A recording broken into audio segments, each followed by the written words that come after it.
Assalamualaikum warahmatullahi wabarakatuh. Kembali lagi bersama saya Kang Kumis. Pada kesempatan kali ini Kang Kumis kembali bersama sahabat semua. Tentunya masih di channel Kang Kumis, channel yang selalu membahas seputar kehidupan rumah tangga, dari masalah percintaan hingga masalah perselingkuhan. Oke teman-teman, seperti biasa sebelum lanjut ke topik kali ini, kita hiburan dulu. Kita joget dulu biar tambah.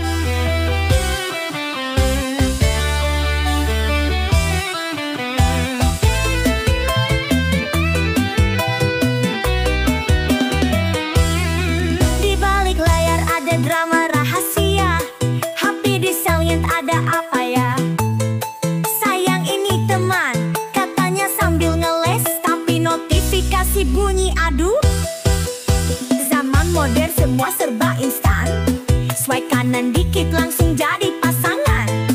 Main serong ala digital katanya iseng, padahal hati pacar udah kebat-kebit kayak buntut kucing. Kang Kumis bilang selingkuh gak selamanya indah.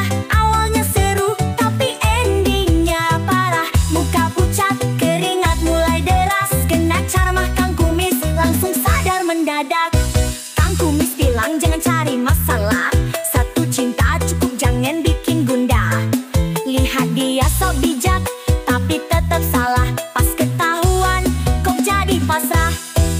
Kang Kumis juga pesan jagalah kejujuran, selingkuh itu cuma bikin beban pikiran. Kalau bosan bilang aja yang gentle, daripada keau mending gak usah nyeleneh. Hey kamu jangan main api, perselingkuhan tuh bikin pusing hati. Alasannya aneh malah bikin ketawa, dari bosan sampai bilang butuh suasana.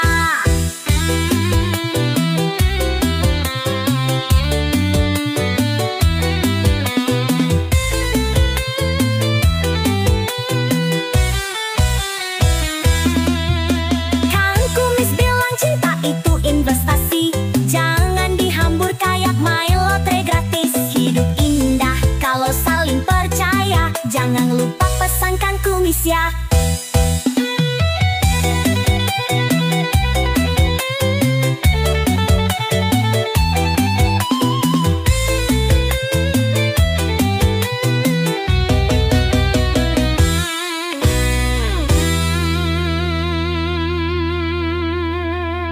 Nah, pada kesempatan kali ini Kang Kumis ingin membahas mengenai ciri-ciri istri yang sedang berselingkuh. Nah, kenapa ini sering kali saya angkat ya, sering kali saya bahas, karena di sini tidak semua perselingkuhan itu bertanda sama. Ya, setiap perselingkuhan ini akan selalu inovasi, karena ketika trik yang pertama akan diketahui atau bocor, seseorang ini akan selalu memberikan trik-trik berikut, atau trik yang dia anggap itu lebih rapi ya menurut para pelaku selingkuh, mungkin menurut keduanya ya, karena trik ini akan selalu berubah-ubah ya. Namun sebelum lanjut ke topik kali ini, silahkan sahabat semua subscribe, like, dan komen di channel Kang Kumis agar sahabat semua tidak ketinggalan informasi dan juga kabar-kabar terbaru di setiap harinya. Dan juga tidak lupa Kang Kumis mengucapkan selamat datang kembali di channel Kang Kumis. Lalu kira-kira apa saja sih hal-hal yang memang menggambarkan bisa jadi adalah istri sedang selingkuh ini? Biasanya hal yang sering ia lakukan ini adalah mulai membelakangi. Nah ini, membelakangi si suami ya, baik ia dalam keadaan duduk ataupun tidur ya. Ketika tidak membelakangi, ia pun akan selalu sering membuang muka pada saat dengan Anda. Tidak bisa memperlihatkan senyuman, tidak bisa memperlihatkan keriangan, ya. Jadi yang ia perlihatkan hanyalah cemberut, ya. Hanyalah hal-hal yang memang tampak tidak menyenangkan di mata suami. Ini adalah hal yang pertama. Yang jelas ia berupaya sekuat mungkin untuk menghindari sentuhan dan juga hal-hal lain yang berkaitan langsung dengannya. Ya, ini. Lalu kemudian yang kedua, ia akan menutup rapat tentang komunikasi dan informasi keseharian. Ya, dia tidak lagi banyak bicara. Dia tidak lagi seriang pada hari sebelumnya. Ya, ia akan selalu banyak diam. Nah, kalau toh ditanya oleh suami, ini ia akan menjawab secara singkat dan jawaban itu pun sama sekali tidak memuaskan, ya, tidak mencerminkan suasana hati yang sebenarnya, ya. Tapi hal ini biasanya ia memang karena semata-mata enggan dikorek, ya, keterangan darinya. Tapi di sini sebagai suami jangan pernah putus asa ketika melihat seperti itu. Anda pelajari dulu apa sih yang menjadi hal-hal yang paling ia sukai, ia baca kelemahan pasangan, ya. Jadi ketika sudah seperti ini akan tidak menutup kemungkinan pada dasarnya akan mengawali hal-hal yang tidak baik, bisa jadi perselingkuhan. Maka bentuk komunikasi serapih mungkin sebelum itu terjadi, ya. Jadi dengan Anda mencari informasi selengkap mungkin dari pasangan Anda, ketika Anda bisa membongkar itu semua, maka semua permasalahan akan cepat terselesaikan dan tidak menumpuk, ya. Karena permasalahan ketika menumpuk, ini tingkat emosional dari masing-masing individu juga akan semakin meninggi, bukan menurun, ya. Ini bahaya. Maka setiap pasangan Anda terlihat demikian, maka pandai-pandailah Anda sebagai suami memahami karakter, kelemahan istri. Sementara adalah untuk mengetahui apa sih yang sebenarnya selama ini ia tutupi atau ia sembunyikan. Ini hal yang kedua yang harus Anda lakukan. Lalu hal yang ketiga, memang ketika seseorang mulai ada idaman lain, biasanya ia memang gampang sekali menjadi seorang yang emosional, yang pemarah, ya. Jadi sebaik apapun yang Anda lakukan, yang Anda perlihatkan, ini tidak semudah yang kita bayangkan. Bahwa dengan kita berperilaku baik, kita menunjukkan hal-hal baik, itu akan diterima dengan baik. Tidak, ya. Karena mata hatinya sudah tertutup. Jadi kebaikan yang Anda persembahkan itu pun sia-sia, ya. Tapi kalau toh selingkuhan sekarang berbuat tidak baik, ya, selingkuhan si wanita, ia akan menutupinya dan akan segera memaafkan. Berbeda dengan suami sendiri, ya, ketika seseorang sedang selingkuh nih, entah istri entah suami, ya.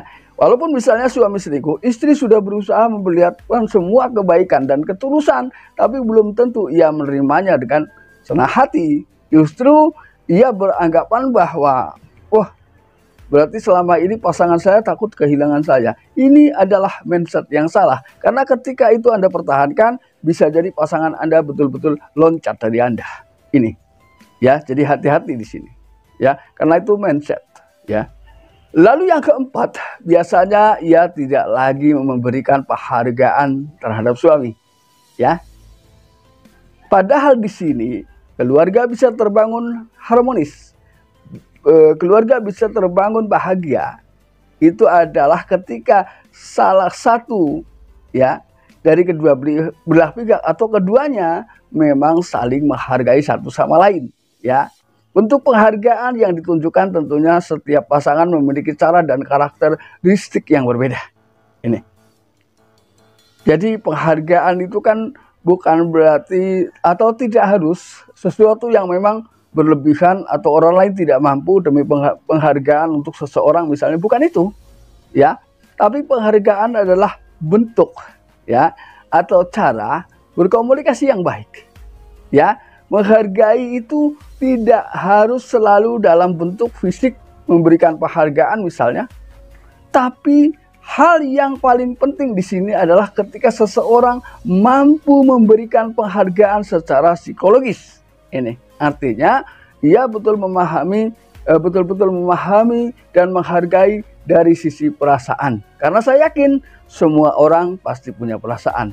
Kalau yang tidak punya perasaan berarti bukan orang. Ini binatang saja punya perasaan, apalagi orang. Nah, hargai dari sisi itu dulu, ya. Ketika perasaannya secara psikologis merasa sudah dihargai, maka kebahagiaan secara batiniah perlahan akan muncul. Nah, ketika dua-duanya merasa kebahagiaan ini ia dapatkan dari sisi rasa, maka tidak menutup kemungkinan rumah tangga Anda akan semakin harmonis, ya. Ini. Lalu kemudian yang kelima adalah, ini poin terakhir, ya, suka mengungkit masa lalu.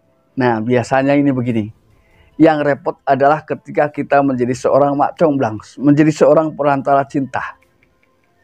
Kalau mereka hidup bahagia, kita juga belum tentu kecipratan.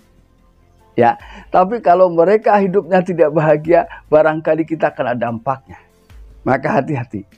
Karena tidak sedikit orang yang ketika rumah tangganya bermasalah, ini akan mengungkit masa lalu.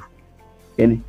Nah, ketika sebelumnya kita ada di dalam situ, bisa jadi kita akan kena dampaknya gara-gara dia, ya. Mungkin seperti itu. Maka sahabat semua, apapun yang terjadi, hal yang terbaik di sini adalah jangan ungkit masa lalu. Ketika Anda ingin hidup betul-betul bahagia, maka ciptakan mindset dalam diri kita yang terkuat adalah bagaimana kita menggapai dan menyongsong masa depan yang jauh lebih baik, ya. Karena kita sudah beruntung, kita sudah mampu melampaui masa-masa sulit, ya. Berarti ketika kita mau naik ke jenjang kebahagiaan, ini sudah mulai berjalan. Jadi buat apalah kita ungkit masa lalu? Karena setiap orang tentunya memiliki masa lalu. Ketika kita hidup setiap hari cuma ungkit-ungkitan terus, itu nggak akan bahagia. Karena setiap orang tentu memiliki kekurangan. Setiap orang tentu juga memiliki kelebihan. Nah, ketika yang satu memiliki kelebihan, yang satu memiliki kekurangan, tujuan Allah di sini adalah bagaimana si pemilik kelebihan ini harus mampu menutupi kekurangan pasangan. Tujuannya kan itu. Ya, ketika itu sudah bisa, maka di tengah ditemukan titik keadilan yang tak pernah Anda bayangkan. Ya, mudah-mudahan ini bermanfaat. Dan akhir kata, salam harmonis bersama Kang Kumis. Jangan lupa saksikan terus video lain di channel Kang Kumis. Dan wabillahi taufiq wal hidayah. Wassalamualaikum warahmatullahi wabarakatuh.